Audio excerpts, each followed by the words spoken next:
ఒక సక్సెస్ సాధించే ఒక సంవత్సరం కింద 2026 మనం వృశ్చిక రాశి వాళ్ళకి చెప్పుకోవాలన్నమాట. సో తప్పక వీళ్ళకి చాలా బాగుంటుంది.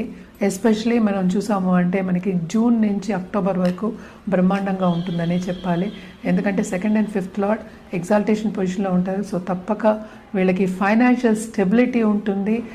దాంతోపాటు ఎవరి దగ్గర నుంచి లోన్స్ తీసుకోవడం కానీ లోన్స్ ఇవ్వడం కానీ చేస్తుంటే కనుక తప్పక అది కూడా స్టేబుల్ అవుతుంది. సిచ్యువేషను స్టేటస్ ఇంప్రూవ్ అయ్యే ఛాన్సెస్ కూడా మనకి ఎక్కువ కనిపిస్తున్నాయి. నేను చెప్పినట్టు క్రియేటివ్ పీపుల్కి తప్పక లాట్ ఆఫ్ ఆపర్చునిటీస్ ఉంటాయన్నమాట. తప్పక ఆ దశలో నడవడం కానీ ఇన్వెస్ట్మెంట్స్ తెచ్చుకోవడం కానీ ఇవన్నీ కూడా జరిగే ఛాన్సెస్ ఉన్నాయి. అలాగే బిజినెస్ పీపుల్ కూడా తప్పక విస్తరిస్తారు. చాలా బాగుంటుందని చెప్పుకోవాలి. మంచి యోగాలు స్టార్టింగ్ ఆఫ్ ద ఇయర్ అంటే 2వ హౌస్లో కూటమి జరగబోతోంది కనుక తప్పక చాలా అందరూ జూపిటర్ చూస్తున్నారు, ఆయన ఓన్ హౌస్ని చూసుకుంటున్నారు స్టార్టింగ్. సో తప్పక ఫైనాన్షియల్ ఇంజెక్షన్ కానీ